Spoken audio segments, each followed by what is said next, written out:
আসসালামু আলাইকুম। কী অবস্থা সবার? সো আজকে অনেক ইন্টারেস্টিং একটা বিষয় নিয়ে আপনাদের সাথে আলাপ করব।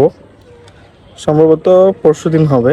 গত পরশুদিন আমি সন্ধ্যার দিকে একটু বাইরে বের হয়েছিলাম। সো নর্মালি বাইরে গেলে ভাজা পোড়া খাওয়া হয়, যদিও এটা স্বাস্থ্যের জন্য খুবই ক্ষতিকর।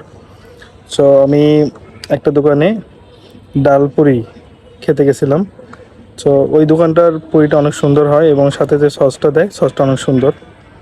সো আমি পুরি খাচ্ছিলাম, এমন সময় ওই দোকানে দুইজন ছেলে, আমার মতো বয়সী হবে বা আমার থেকে একটু বেশি বয়স হবে।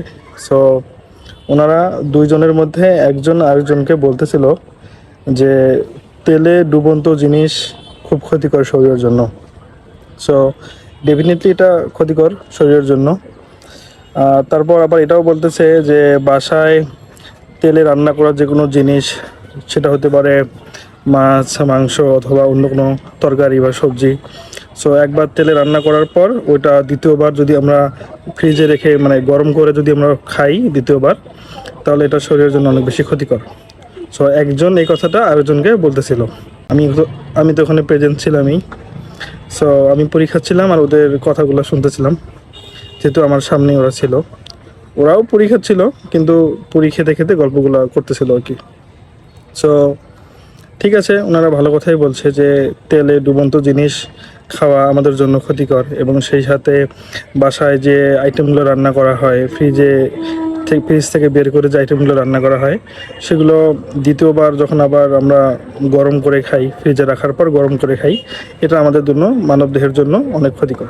সবই ঠিক আছে, কিন্তু একজন যখন কথাটা আরেকজনকে বলতেছিল, তখন যে বলতেছিল, মানে এটা হচ্ছে মজার বিষয়, যে বলতেছিল মানে সে তো মানে ক্ষতিকর বিষয়গুলো নিয়েই আলোচনা করতেছিল বা বলতেছিল।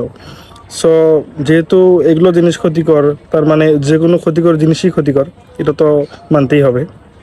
সো যে বলতেছিল একজন আরেকজনকে, তো সে ওই সময়ে স্মোক করতেছে আর বলতেছে যে তেলে ডুবন্ত জিনিস, ভাজা জিনিস বা ভাজা পোড়া খাওয়া ক্ষতিকর, এবং বাসায় তেলে রান্না করা জিনিস, তেল দিয়ে রান্না করা জিনিস যেটা দ্বিতীয়বার গরম করে খাওয়া শরীরের জন্য ক্ষতিকর। ভাই সবই বুঝলাম, কিন্তু আপনি যে স্মোক করতেছেন, নিজে তো নিজের ক্ষতি করতেছেন প্লাস আশেপাশে যারা আছে ওদেরও ক্ষতি করতেছেন। সো এই কথাটা আপনারা বুঝবেন কবে? আমার কথা হচ্ছে এটা। সো ভালো থাকবেন সবাই, আল্লাহ হাফিজ।